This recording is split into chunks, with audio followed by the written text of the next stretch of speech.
Of all the side characters in Majora's Mask, I'd say the Goron Elder is one I think about the least. That isn't to say he's forgettable. I mean, that intensely drooping lip quivering in the harsh winter air sure does leave an impression. But we don't spend much time with him overall, and there are just so many other interesting NPCs that leave this poor guy in the gold dust. So I'm here today to get you all thinking about this ancient Goron, Tattle's words, not mine, and perhaps move him one spot higher on your Majora's Mask character tier lists, that is, if you remembered to include him in the first place. The Goron Elder is the patriarch of, you guessed it, the Gorons, who reside in the northern mountains of Termina. Darmani III, the tribe's greatest warrior, would have been chosen to succeed him as their leader, though Darmani met with a terrible fate when braving the mysteriously unceasing blizzard from Snowhead Temple, the cause of unnaturally low temperatures in the region and supply shortages leading to depopulation. Darmani III was scaling the treacherous snowy cliffs to uncover a reason for this when the gale swept him into the valley below, ending his life.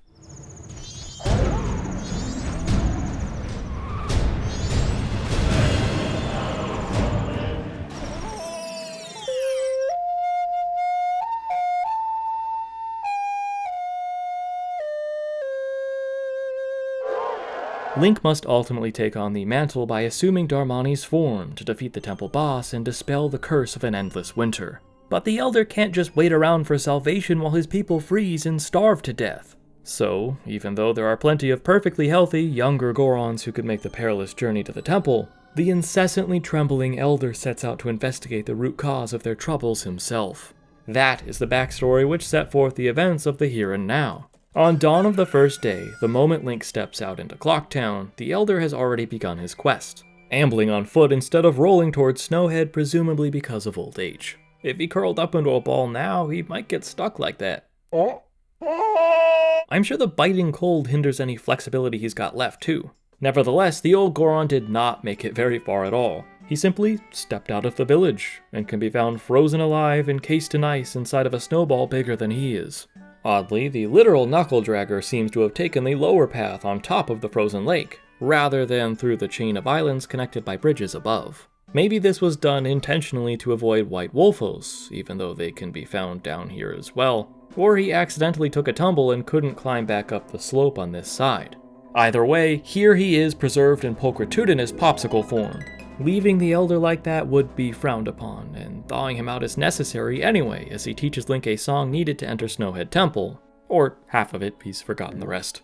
That checks out though. I mean, yes, he's a bit long in the tooth, or lip in this case, but I don't think my memory would be all that sharp either if I had just barely been defrosted. He later blames the cold for his inability to teach the full song, but I think that's just an excuse. The Patriarch does help with the player's progression, but he will not make much progress himself, putting one foot in front of the other very slowly until he spontaneously freezes completely in place again. I wondered if he would actually walk across the map if you helped by continuously melting his icy prison, but sadly the Elder is only programmed to move forward a short distance, likely because the developers didn't anticipate the player thinking about this or having the patience to try it. He does eventually get further without Link's help, but we can't see this happen in real time. For 24 hours he remains in this single spot, but on dawn of the second day, he'll be found across the lake instead. It's not a great distance by any means, but hey, he's trying his darndest. After a transition into the final day, we learn that his efforts have brought him as far as Mountain Village, which, funnily enough, marks the start of the way leading to Snowhead. This hapless soul has spent 3 days and 3 nights marching along for the good of his people, enduring the brutal weather capable of legitimately freezing him solid only to make it just outside the beginning of the path to his destination. I'm sure it wouldn't have been possible for him to dodge massive falling snowballs while jumping enormous gaps by speeding off of ramps, but it is still sad his sheer determination couldn't have at least carried him to the temple's entrance. I tracked how long it takes Goron Link to travel by foot from the room in the Goron Shrine where his son cries the days away all the way to this spot, the furthest place the Elder will ever reach. In real minutes and seconds, walking the route he likely took, I was able to determine that he made it in the time shown on screen. Taking shortcuts and the ability to roll into consideration, and you can cut that down considerably. Surely, one of the Goron Race contestants could have offered to go in the Elder's stead, but this old fogey who won't accept help from outsiders likely harbored a "if you want something done, do it yourself" attitude and insisted on seeing this ordeal through to the end himself. Alternatively, and what I presume to be the case, he could have figured that it would make no difference.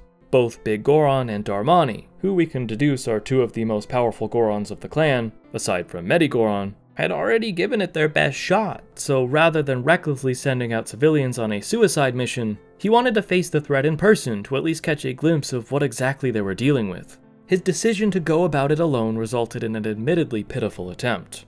But you have got to hand it to the goat for risking his life to confront the goat. With an infant son, a chip off the old rock if you will, and an entire tribe depending on his success, the fearless leader with plenty to lose is out there on the front lines as an inspiration to all of Goron kind. Yeah, he should have gone with a group or bundled up. Okay, realistically, there's a lot he could have done to prepare for this rigorous trek, but this was likely a last-ditch effort to save everyone anyway, so he deserves some amount of respect for trying to do what he feels was most helpful in an unwinnable situation. If Link does not defeat Goat and Springtime never returns to the mountains, the last 3 days of his life will be spent soldiering on through the cold dark until the moon crashes. This video is dedicated to him. So the next time you play Majora's Mask, please think of this unsung hero out there doing the giant's work. Thank you, Goron Elder, in all of your elderly glory. And thank you all for watching. That goes doubly so for my wonderful patrons. This week I wanted to give a special shout out to Katie, a Mother fan and artist as a new member of the PK Love tier. I hope you enjoyed this video. I know it's another smaller one, but they sure are fun to make.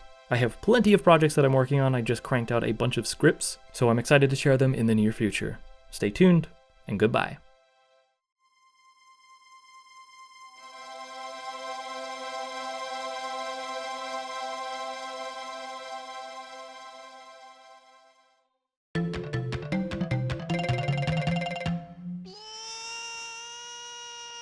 Oh.